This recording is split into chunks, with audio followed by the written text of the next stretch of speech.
आइए एक बार फिर से आप सभी का बहुत बहुत स्वागत है आपके अपने YouTube channel AK prime study platform पे। जी हाँ, देश हित में शिक्षा, सब पढ़ें सब बढ़ें। मैं खान सर आप सभी का बहुत बहुत वेलकम करता हूँ, स्वागत करता हूँ। आइए आज की क्लास शुरू होने जा रही है मैथ की। जी हाँ, यूपी बोर्ड कक्षा 10 मैथ, यूपी बोर्ड कक्षा 10 गणित। जी हाँ, एक एक एक्सरसाइज, एक एक प्रश्नावली आपको हल कराने आया हूँ और कोई भी क्वेश्चन छूटेगा नहीं, सवाल छूटने वाला नहीं है। तो सबसे पहले हम शुरुआत करेंगे वास्तविक संख्याएं। जी हाँ, कक्षा 10 यूपी बोर्ड गणित हिंदी मीडियम का जो पहला चैप्टर है वो है वास्तविक संख्याएं। तो क्लास शुरू करने से पहले आप लोगों से निवेदन के चैनल को सब्सक्राइब जरूर करें और अधिक से अधिक अपने फ्रेंड्स में शेयर करें। ठीक है, तो चलिए प्रश्नावली 1.1 की आज हम बात करेंगे। सबसे पहले कौन सा क्वेश्चन है? प्रश्न नंबर 1 पे पूछ रहा है यूक्लिड विभाजन एल्गोरिथम के प्रयोग से HCF ज्ञात कीजिए। HCF का मतलब होता है हाईएस्ट कॉमन फैक्टर। जी हाँ, हाईएस्ट कॉमन फैक्टर हिंदी में कहते हैं मासा, हिंदी में मासा कहेंगे। तो इसमें 3 सवाल दिए हुए हैं। पहला है 135 और 225, इसका आपको HCF ज्ञात करना है। दूसरा है 196 और 38,220। फिर तीसरा है आपका सवाल 867 और 255 का HCF ज्ञात करना है। वो भी कैसे? यूक्लिड विभाजन एल्गोरिथम के प्रयोग से। ठीक, तो हम पहले क्वेश्चन का हल करेंगे, देखिए कैसे हल होता है। क्या बात कर रहा है? अब पहला क्वेश्चन है 135 और 225 का HCF ज्ञात करना है।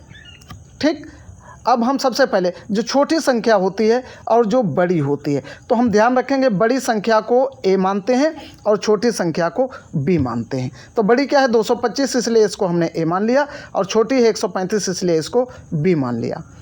ठीक, अब देखिए यूक्लिड विभाजन क्या है।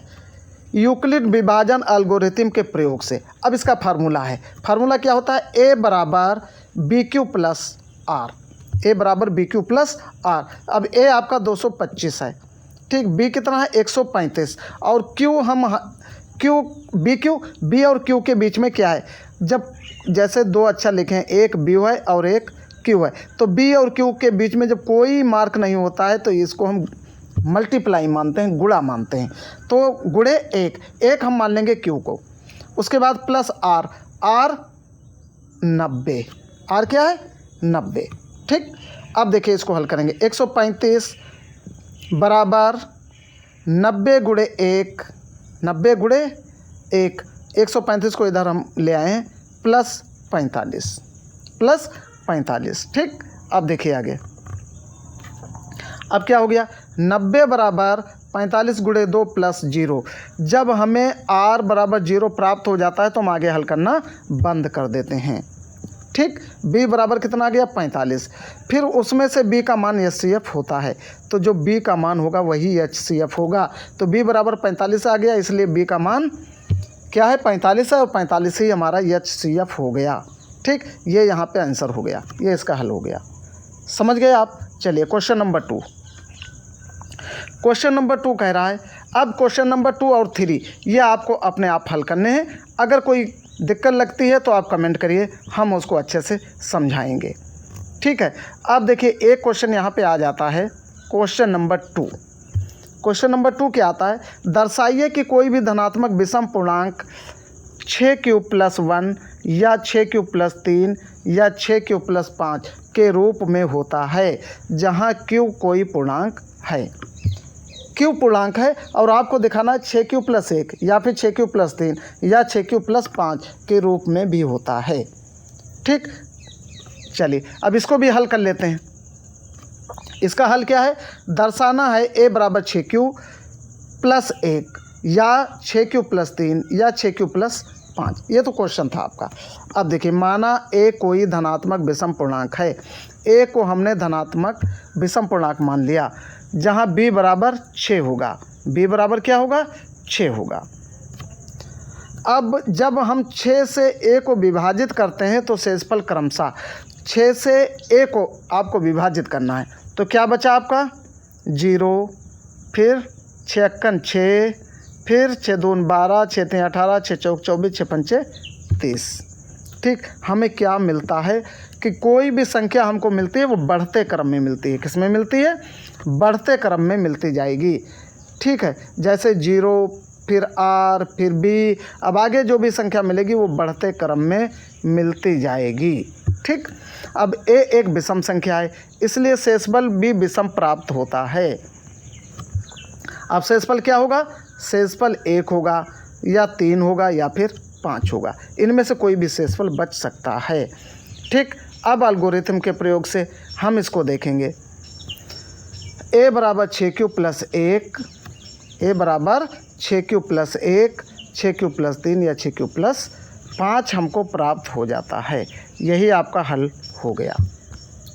ठीक, तो ये क्वेश्चन 2 हो गए आज। अब क्वेश्चन 3 की बात करेंगे। देखिए 3 में भी कुछ नहीं करना है, आपको क्या कर देना है, यहाँ पे है 616।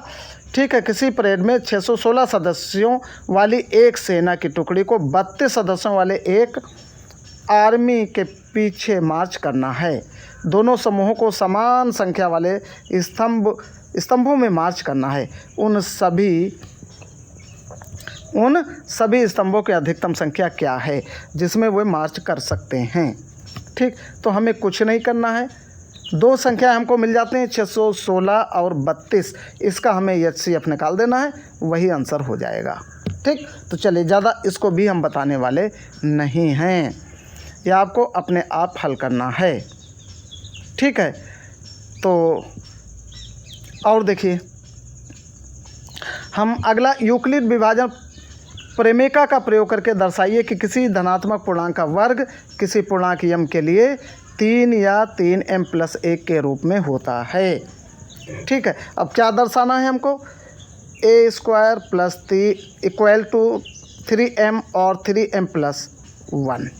Okay, after that a equal to b³ plus और a equal to b³ plus और।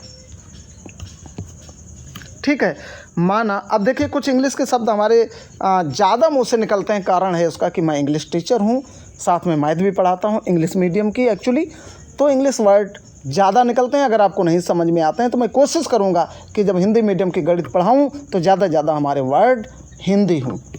चलिए मैं ट्राई करता हूँ, कोशिश करता हूँ। थोड़ा बड़ा हो गया, छोटा कर लेते हैं ताकि आप अच्छे से समझें। अब देखिए इसको हम देख लेते हैं, थोड़ा सा बड़ा है, आंसर बड़ा हो जाता है। ये हमने सॉल्व किए हैं कंप्यूटराइज सिस्टम से और उसके बाद आपको हल करके बताने की कोशिश कर रहे हैं। तो आज आपको सिर्फ 2 सवाल हमने बताए हैं, ये आप अपनी कॉपी पे हल करिए, उतारिए इनको, और उतारने के बाद आप इनको 2-3 बार लगाइए और जो हमने छोड़ दिए हैं उनको भी हल करिए। ठीक है, आपके समझ में अच्छे से आ जाएंगे। तो नेक्स्ट क्लास में हम फिर अगले सवाल के साथ आपके सामने हाजिर होंगे। तब तक के लिए थैंक्स फॉर वाचिंग। जय हिंद, जय भारत।